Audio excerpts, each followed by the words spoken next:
We are here today to talk about for Imposter Syndrome, Perfectionism, and Perfectionist Culture. And our presenter today is going to be Pamela Rich, or Pam, as she tends to go by. And Pam has been an internal organization development consultant with UC Berkeley's People and Organization Development Team, a unit of people and culture, for 4 years. She's led groups all over campus through strategic planning, team building, and goal-setting projects. She works to balance process with results, aiming for just the right amount of discussion and action planning. In her facilitation, she also seeks to promote a culture of inclusion and belonging, appreciating a mindset of continuous improvement. Before coming to Berkeley, Pam had her own consulting business and spent many years teaching high school history. Love to hear about that more sometime, Pam. She holds a master's degree in organization development from Sonoma State University and a BA in history from Brown University. Originally from the East Coast, Pam has lived in California many years, where she's become an avid lover of nature and the outdoors. Her passions include whitewater kayaking and backpacking in the High Sierra. She lives in Oakland. And with that, take it, Pam. Thanks, Rachel. Welcome, everybody. I've been planning and preparing this workshop for quite some time, and I'm really excited, and would certainly be lying if I didn't also acknowledge that I'm a little nervous. Before we jump in, I want to acknowledge that we're currently sitting on Ohlone land. And as we move through the presentation, you're welcome to put questions and comments in the chat. I'll likely not answer them right away, as I'll be leaving times during the presentation to get to them. And my trusty moderator, Rachel, will be keeping track of them. Spoiler alert, this session will include breakout rooms. I urge you to stick around for the conversations. I think they'll be really valuable. And a reminder that I refer to a number of different articles and studies. They're all linked on the resources page at the end of this deck. And the deck is also linked on the webpage for the conference webpage. All right, first, a little bit more about me.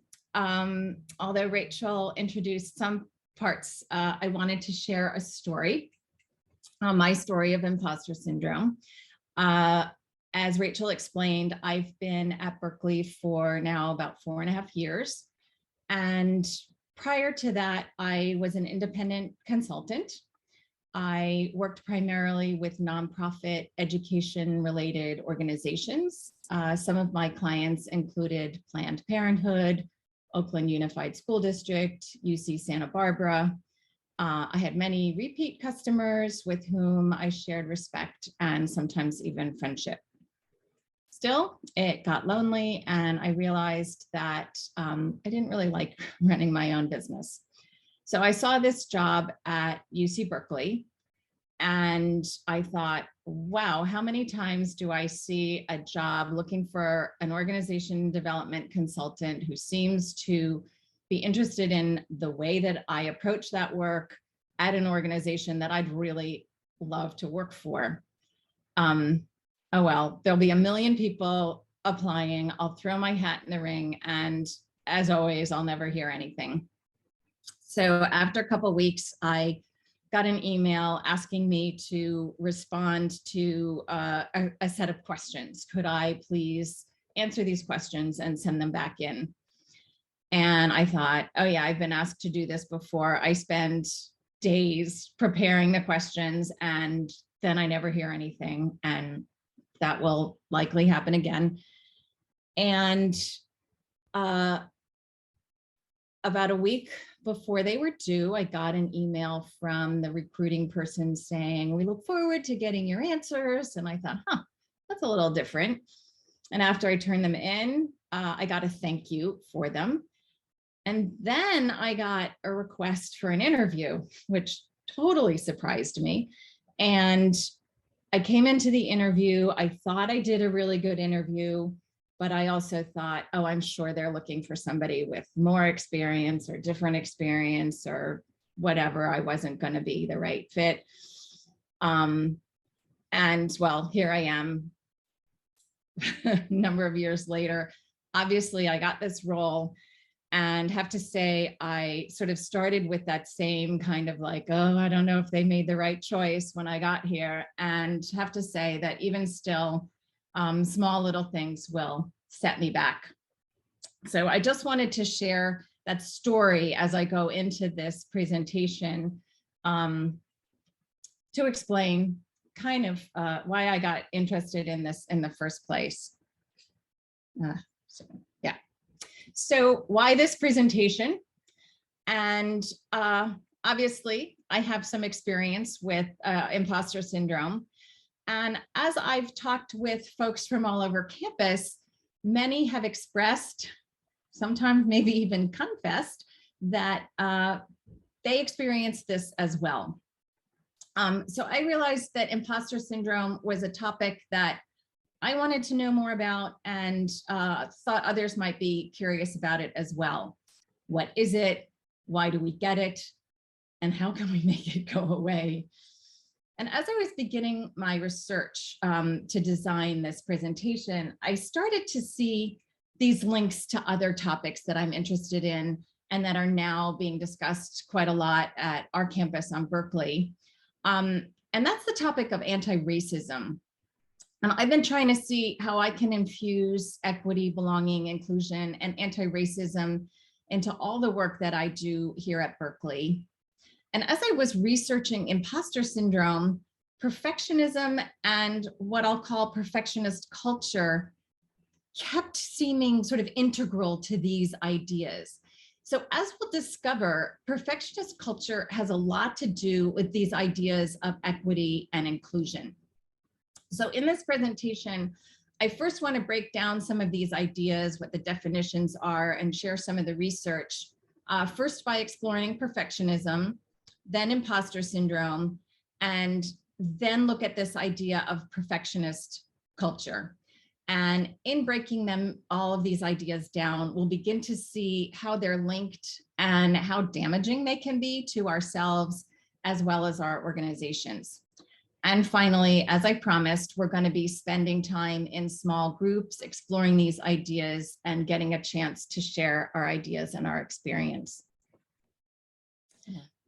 So for these ideas of imposter syndrome, perfectionism, and perfectionist culture, there are several levels that we can take a look at these on. One is the personal level, one is the organizational level, and one is the societal level.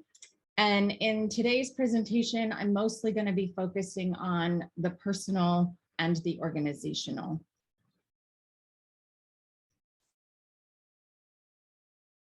So on the personal level, this is where we're going to start. And first with some definitions. Perfectionism is the notion that there's a right way to do things. We need to find that right way in order to do it, quote unquote, right, and meet some standard of flawlessness. Because there is no such thing, this keeps us continually striving. So even if we meet some certain goal, we tend to extend that goal further so that we're still striving.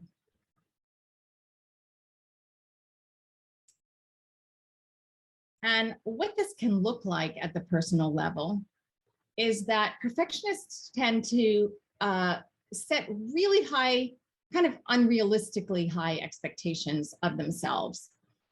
There's a feeling that you're not enough or you're not doing enough.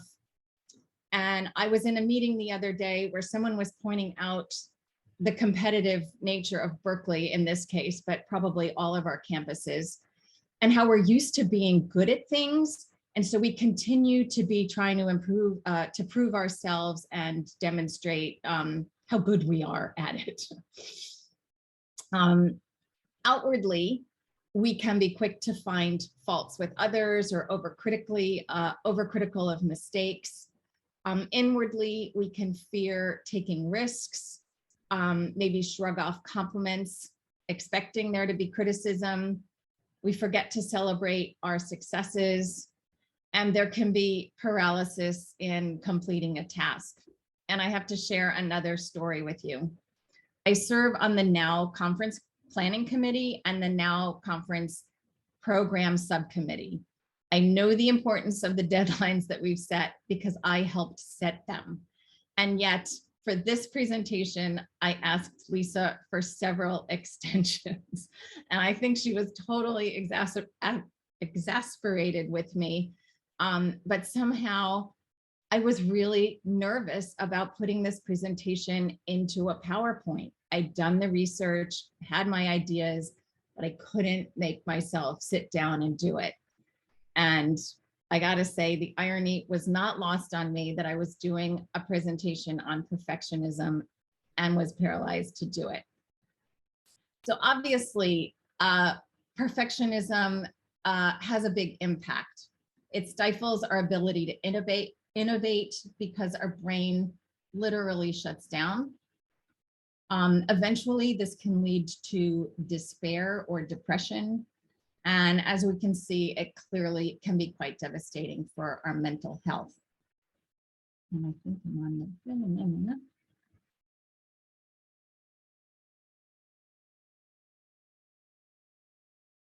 So I want to make sure that I make a distinction between perfectionism and the pursuit of excellence. There can be often a fine line between the two. But in perfectionism, there's this feeling of, I just can't fail. It's not an option.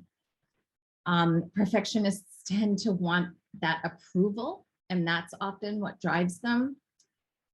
There's this feeling of, if I don't succeed, whatever your definition of that is, you're a failure, and there can be this black and white thinking.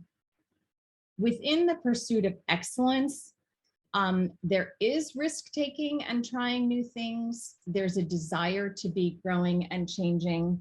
And there's a recognition that through all that, sometimes you're not gonna succeed.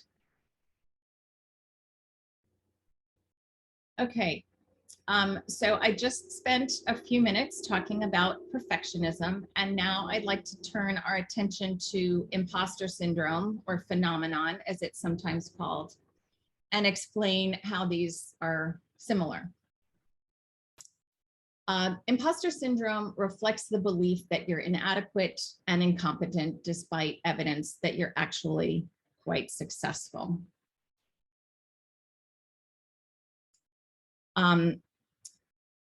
There are feelings of doubt that persist despite evidence of success. It's often seen in very successful, highly achieving people. And it's often seen in women, particularly women of color, BIPOC, and interestingly, in academics. It's that feeling that we shouldn't, that we didn't have a right to be here, that we had some sort of, that we fooled somebody into thinking that we were competent. And I want to point out that Dr. Valerie Young, who wrote The Secret Thoughts of Successful Women, Why Capable People Suffer from Imposter Syndrome and How to Thrive in Spite of It, she identified 5 types of imposter syndrome. And as I go through them, I want you to take a look at the characteristics of them and think about maybe what resonates with you. Maybe you've experienced it in yourself. Maybe you've witnessed this in others, noticed it in your children. And yeah, I want you to sort of think about, like, does that resonate with me? Have I ever experienced that? So the first one is the perfectionist. And I gotta say, I was doing this presentation for my daughter and she goes, "You should misspell perfectionism in every slide," which I thought was sort of a fun idea. So here we see the direct connection of imposter syndrome and perfectionism. And this is really the definition of perfectionism. But in this case, our inability to achieve in certain occasions leaves us with this feeling of being a fake. So again, the imposter perfectionist sets very high goals for themselves, and if they don't reach them, they experience self-doubt. And success is often not even gratifying because there's this then like, oh, I should have done it even better. In the research that I did, perfectionism consistently came up as a trait of imposter syndrome. They do seem to go hand in hand. And again, notice any relation to this for yourself. The next type is the superhuman. And the superhuman goes above and beyond, always feeling like they're sort of at an equal if they are doing way more than everyone else. There's this need to overachieve just to feel that they're good enough. Often they're overworked and stressed, and they're addicted to the validation that comes from the working, not necessarily the working itself. And again, there's some elements of perfectionism here. The third type is the natural genius. And the natural genius believes that they should be instantly good at everything. A learning curve is not really an option. If you're used to being good at things right off the bat, it can be humbling to realize that that it takes some time to achieve mastery. You need to do hard work, no matter who you are. But the natural genius doesn't tend to give themselves that space, that learning curve. Fourth is the soloist. And the soloist believes that they can't ask for help. It's a sign of weakness to ask for support. We're supposed to accomplish it on everything on our own. I see this as being linked to in a way, the superhuman. And as Rachel mentioned, I'm a former US history teacher, and I see this espoused all the time as the myth of the rugged individualist, a term that suggests we're supposed to be self-reliant and independent from outside sources or support. This was a term coined by Herbert Hoover during the Depression, but it's had its origins in the exploration of the Western frontier. Finally, there is the expert. And I confess I have this one a lot. I assume I'm always supposed to know everything. I'm supposed to have been aware of things, to have had a background in things, even if there's no way that I could have. In some cases, I experience shame for not knowing, or just fault myself for not having asked the right questions. You can easily imagine why it would be that academics fall into this, especially at Berkeley. We're all the top of our fields, right? Before I move into, some breakout rooms, I want to just see if there are any questions so far.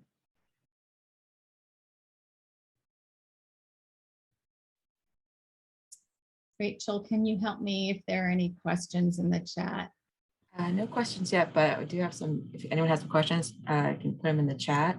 In the meantime, I just want to share a couple of comments in case you missed them. Something okay. I feel like resonated with a lot of people. Definitely people feeling a lot of heartache, and definitely feeling connected to your descriptions of the different experts versus soloist genius. Especially, well, Michael Thompson said a misspelling at Berkeley is like a criminal offense, especially for POC. And a lot of people resonates with a lot of people. And towards the beginning, Courtney Castleman said, I love celebrating success, but have a hard time doing it for myself, which resonates with a lot of us as well. And then doesn't look like we have any questions. Other than, well, Amy Christian is, yes, we all need to take a deep breath with you. That's real. Yes. Thank you. And Teresa Johnson wants to know if you could talk a little bit more about procrastination.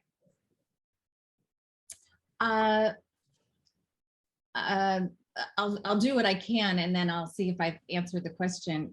So with procrastination, for me anyway, as I understand it, there's this sense of I need to do it perfectly, and it's going to be so hard for me to do it perfectly. So it's hard to start. And sometimes I think there's also there can be a procrastinating so that you only have a certain amount of time to finish, and maybe it then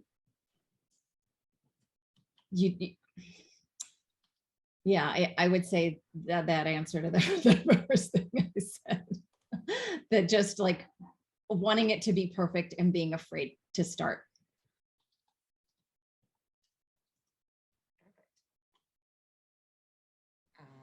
Can I go on? Yes, yes. Okay.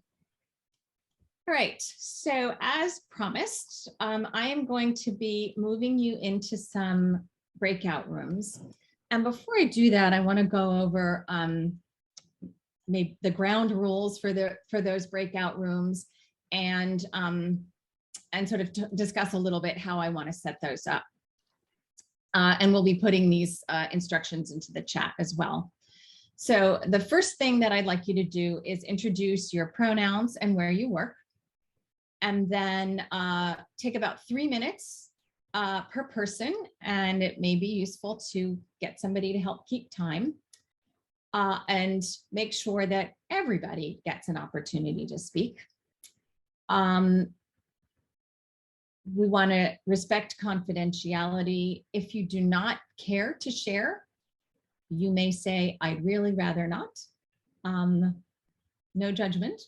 And when the person's finished sharing, if you could just say, thank you for sharing. You don't need to come in with your own story or trumpet or anything like that.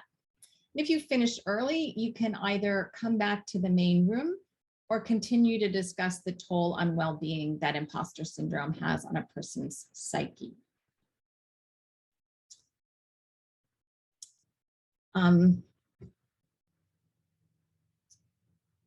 So most of us experience, or at least witness, imposter syndrome at some point in our lives. If you feel comfortable in this breakout room, share a time when you felt imposter syndrome or experienced it in others. What type was it? And what toll did this take on yours or their psychological well-being? And in just a second, Rachel's going to break you out into groups of about 3. You'll have 12 minutes. Again, take about 3 minutes a person. You should have a little bit of time left over at the end. As I mentioned, we will be putting the instructions and the ground rules in the chat again. Any further questions before we move you into rooms? Okay, welcome back, everyone. I hope you had some good conversations.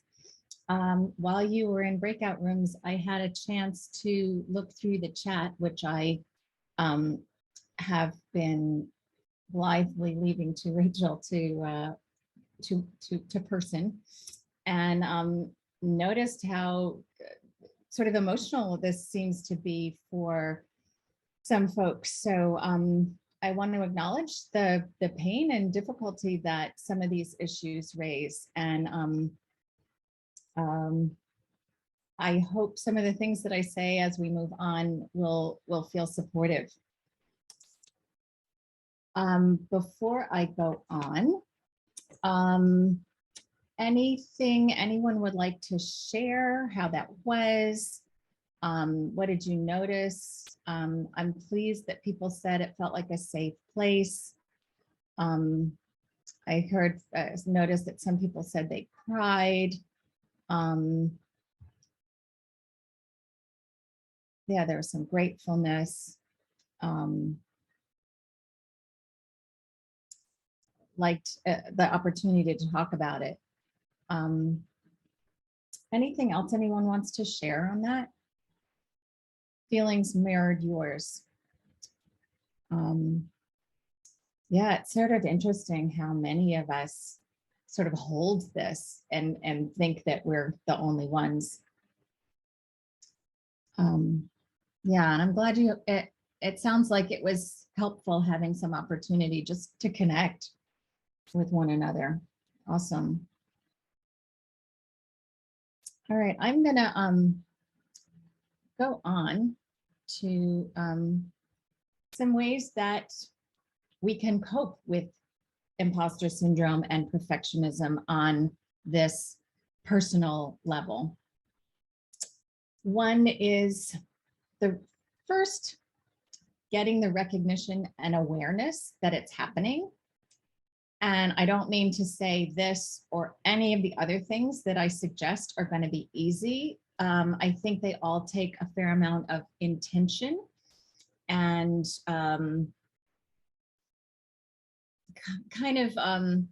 intention and maybe even a game plan on, I'm going to work on this now. So the first idea is just noticing that it's happening. And once you've noticed that it's happening, there are a number of things you can do.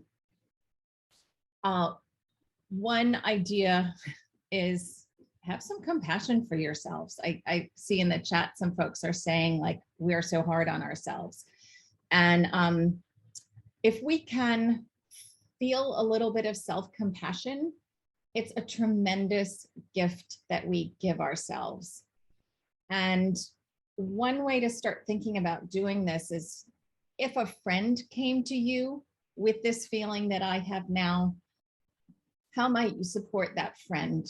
Because usually we will support our friend and we'll tell them not to be so hard on themselves and tell them what they were learning or trying or how they were growing, or even that they did a great job.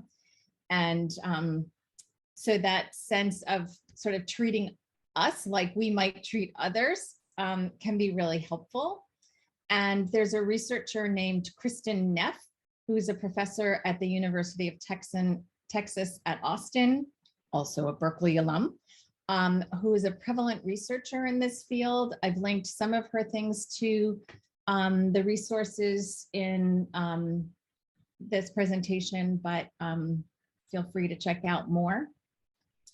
Another thing is to talk about it. Researcher Brene Brown, who's a professor at the University of Houston School of Social Work and a visiting professor of management at the University of Texas in Austin, has written a book called I Thought It Was Just Me. And she has said that shame can't exist in the light. So if you talk about it, it can't hide and fester. And I think that came up from some of the conversations that you had in your breakouts of like, wow, it felt so good to share this with someone that it, we all experience this to some degree. Brene Brown, I think, is an amazing author. She's got TED Talks, she's got articles, she's got books, again, linked to this presentation. Another thing I'd mention is the notion of good enough. And anybody who's worked with me on campus doing facilitations knows that I use this with my strategic planning practices. We can wordsmith, we can refine forever and ever and ever. And at some point we have to say, that's good enough, let's move on. One colleague of mine gave me just a hint that the grammar in good enough makes a lot of difference if you say good, comma, enough, exclamation point, like let's move on already. Remembering the difference between the pursuit of excellence and perfection. This next one, fake it till you make it, is one that I always hated. I just hated when people would say that to me. But in fact, the research says that it really works. If you come in kind of saying, yeah, I know this, I'm going to own what I know, that eventually you do start to get more comfortable with yourself in a role, get yourself comfortable with yourself doing a particular activity. You do gain the confidence, so you're not feeling like you're faking it anymore.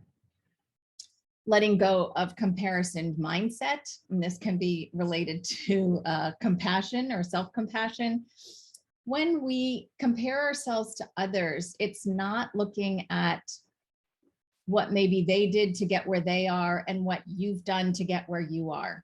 The comparison usually has yourself coming out in some way negatively, which isn't helpful, and doesn't take into account sort of the maybe the brilliance that is you, what you bring to the work that you do or the life that you have. Another one that I really liked was the idea of normalizing failure.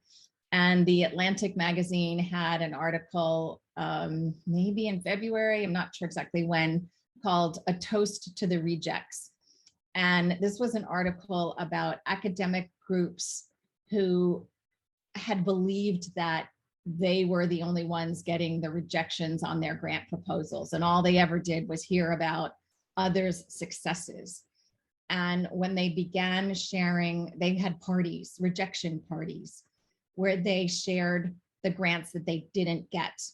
And it started to normalize that sense of like, no, we can't get the grant every single time. Sometimes you get it and sometimes you don't.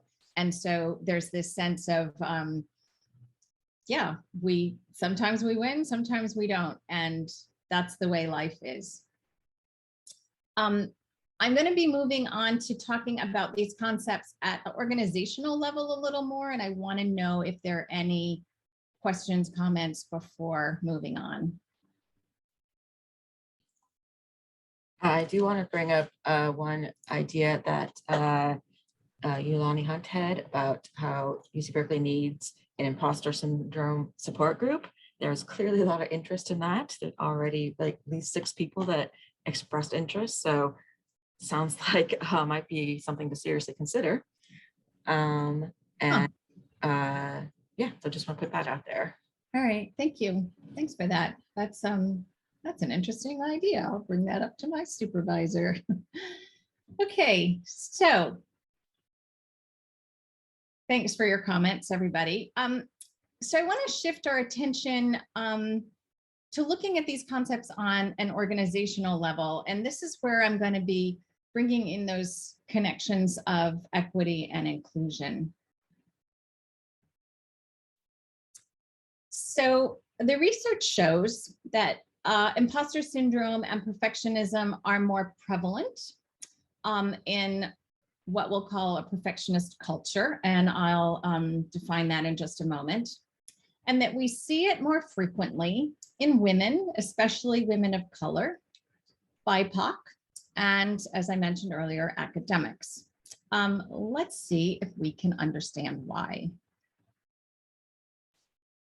So in 1999, a woman named Tema Okun wrote an article called White Supremacy Culture. And she lists 14 attributes that make up white supremacy culture. Perfectionism is the first one. The way I understand white supremacy culture, and you'll find out it's not an uncontroversial topic, but as I understand it, when the norms of business culture in this country were being established, it was the white men who created it. They were the ones in power.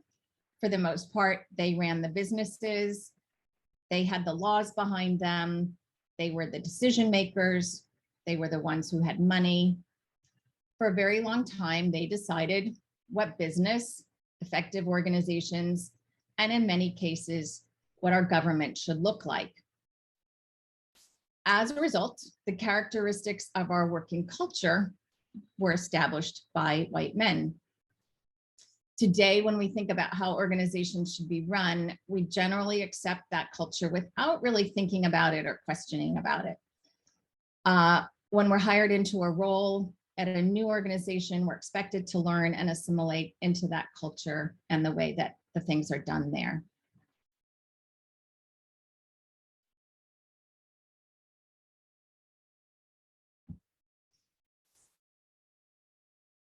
One of the reasons that Okun would really argue that this white supremacy culture, as she describes it, is a template that's been handed down on how you do things. we adopt these norms without really consciously thinking about them. We haven't chosen them or even actually named them. It's just the way things are. And one of the reasons why culture is so powerful is it's really hard to identify. As the little cartoon indicates, it's hard for a fish to understand it's swimming in water because that's all it's ever known. In this white supremacy culture, there's a contention that this way of being is objective and unbiased.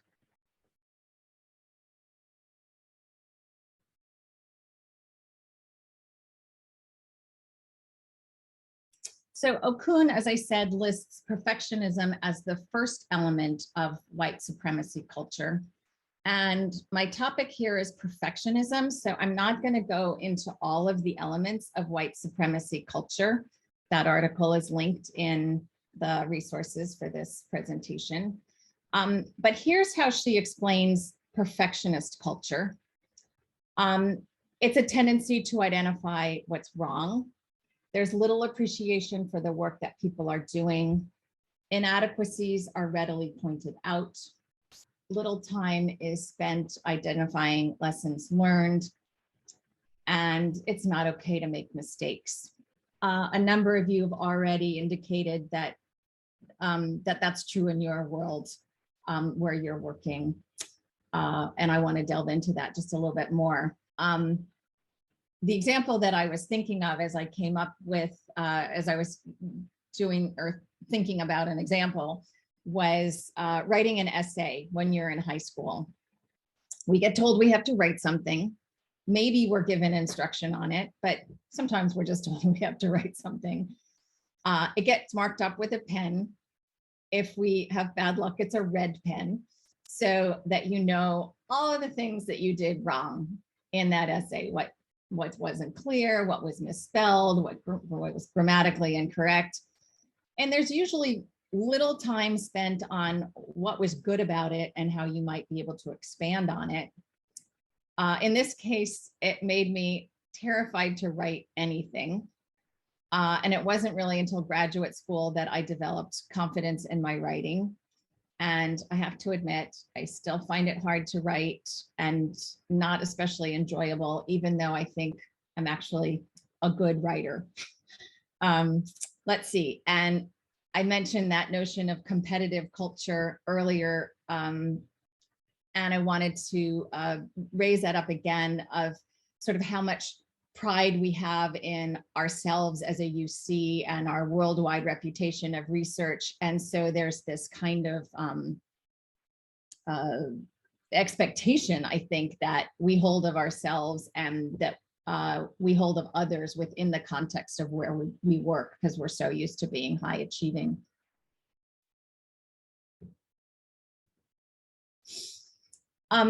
Okay, so since these norms were established by white men, it's everybody else who's got to be adapting to these standards, regardless of the background or culture that they're coming from.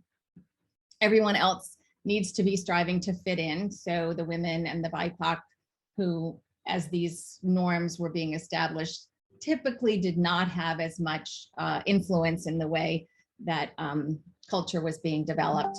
They've had to struggle the hardest to gain that sense of acceptance and a sense of belonging.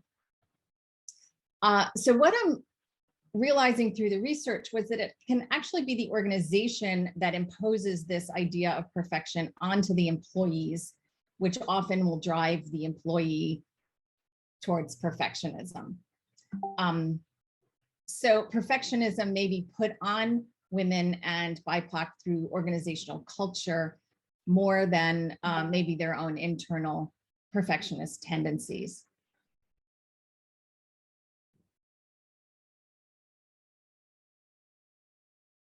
So I am just curious about anything I've said so far that you might want to reflect on in the chat that hasn't been reflected on already. Based on this explanation, what are some of the impacts on employee experience in a perfectionist culture? Elise, I see you saying employee burnout, less motivation, strong demands.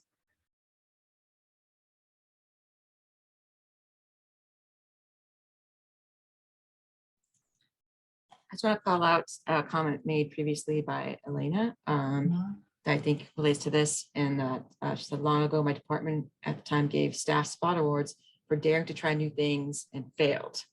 That's a great way to recognize people who are willing to step out of the comfort zone. And I really like the idea of giving an award for having tried something and it failing, but someone tried.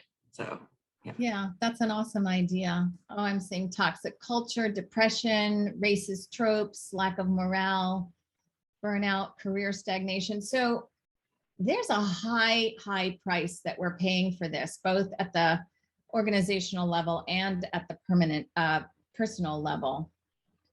I'm going to go on. So imposter syndrome.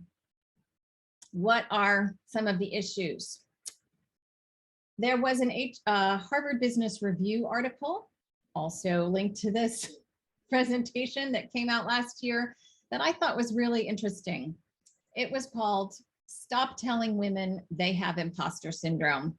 And I thought this related to BIPOC as well as academics, as well as anybody for whom this resonated with.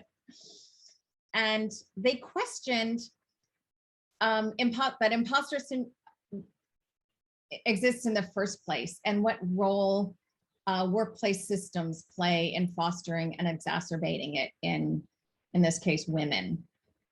And so what they looked at was that most of the research done on imposter syndrome was done in the 1970s, so a while ago now, and before much of the research on racism and sexism in the workplace had taken place.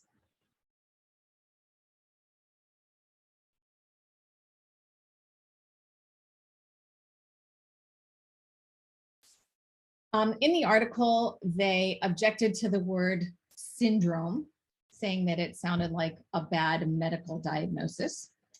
And secondly, they argued that imposter syndrome puts the blame on the individual without taking into account the historical or cultural contexts that are fundamental to women and people of color in the workplace. Finally, they claim that imposter syndrome directs our view towards fixing women at work instead of fixing the places where we work. And this quote I thought was really powerful. The answer to overcoming imposter syndrome is not to fix individuals, but to create an environment that fosters a number of different leadership styles and where diversity of racial, ethnic, and gender identities is viewed as just as professional as the current model.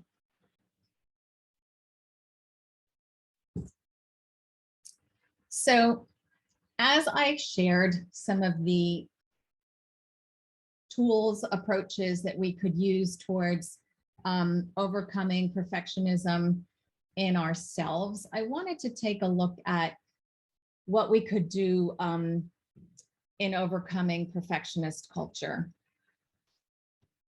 First, I think it's important to challenge the idea that there's a perfect way to do something.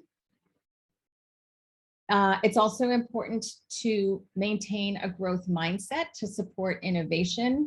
And I know at UC Berkeley, there's talk around that in our Achieve Together, and that may be a place where we can push that idea a little bit more. I would argue that fostering a coaching culture would be more healthy. A coaching culture encourages questions, growth, and is generally just more inclusive. Discuss in the project before you launch it. What are the expectations? What is good enough? I really love the project management tools of design thinking and agile. These encourage us, I think the expression is fail early, fail often. And the idea is to brainstorm the ideas, act on some of them, see what works, keep sort of moving forward. And appreciative inquiry is the notion of taking a look at what's working and asking yourself, what's working well here? And how do we do more of that? How do we expand the good stuff in our office and not focus on just what's the problem? Okay, we are getting ready for another breakout room. And this time there'll be groups of about 6. And Rachel will be putting a link into the chat. Please don't go there quite yet. In this chat link will be a folder, and that folder will present you with a document option. It'll say breakout rooms 1 to 10 or breakout room 11 to 20. And if you are in breakout room 13, say, you should choose the document that says breakout rooms 11 through 20 and scroll down to the table. I gave each breakout room a page for their table. And table 13 will be the one that you would go to. There are further directions in the document itself, but I'll go over those before I send you off in the breakouts. Let me just go to the next slide and then I'll see if there are any more questions. So in the breakout room, I want us to talk about how might we promote the ideas of overcoming a perfectionist culture in our circles, and what can we do right now that might support good enough in our organization, your organization. So once you get into the breakouts, the instructions on your page will ask you to introduce yourselves and choose a scribe or recorder. Use the table that corresponds to your breakout room to brainstorm ideas, and you can put all of the brainstorm into one table, just mush those questions together. And as a group, I want you to be responsible for making certain that everybody has an opportunity to participate. We'll do a short debrief when you're done, but after this conference, I'll be taking all of these documents and putting it into one, and we'll add it to the resources that will be part of the Now Conference archive for this workshop. So you'll have access to it for all the good ideas that you come up with today. Are there any questions before I send you out?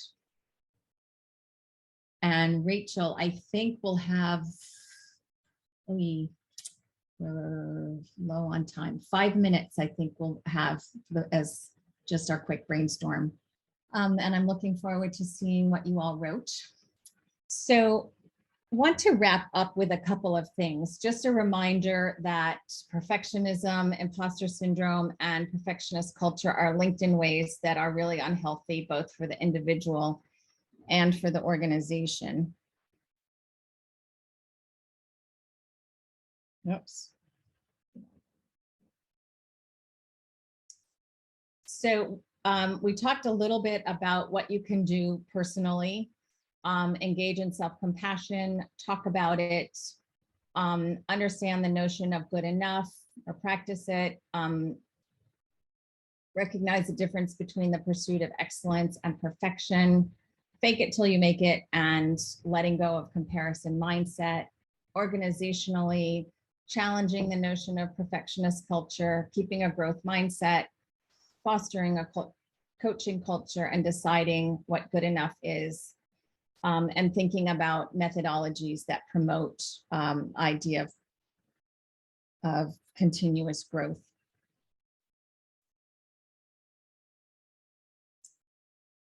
I want to recognize that even if you think that perfectionism is all about sort of society and the organization pushing perfectionism on us, it affects us personally. And I think you all are recognizing that. So some of it maybe we bring personally, and some of it we experience through organizational culture, but it's something that we live on both levels. And as a result, I think we need this both and approach. And we need to learn to be more gentle with ourselves and push the possibilities of inclusion, innovation, and caring. So I wish that I'd had more time to give you in your breakout rooms for discussion on perfectionist culture, but I hope that you're able to carry those ideas farther, maybe have those within your units and discuss them further. And I just want to thank you very much for your time. You can contact me if you have further questions or comments. And if anybody wanted to discuss with me the notion of the imposter syndrome support group, what that might look like, I'd be happy to discuss it. And before you all take off, Erica, our trusty tech person, has the evaluation for this session. So please take a few moments and get the link for that. And thank you, Pam, for a great session. Very emotional and great to connect with so many people and hear that your presentation resonated with so many people. And as a reminder, next up, we have a brief, as part of the Now conference, we have a brief activity break. Ezra Bristow is going to do a little Samba demonstration for us. And just and then after that, we're going to be joined by Eugene Whitlock and Christine Carter for our afternoon keynote closing remarks. So I hope that you're having a great day and hope you're finding all sorts of great resources for your professional development. And I second Pam's comment that we're all here to help support you in any way. Please feel free to reach out. And yeah, thank you for joining us. Thanks so much, everyone.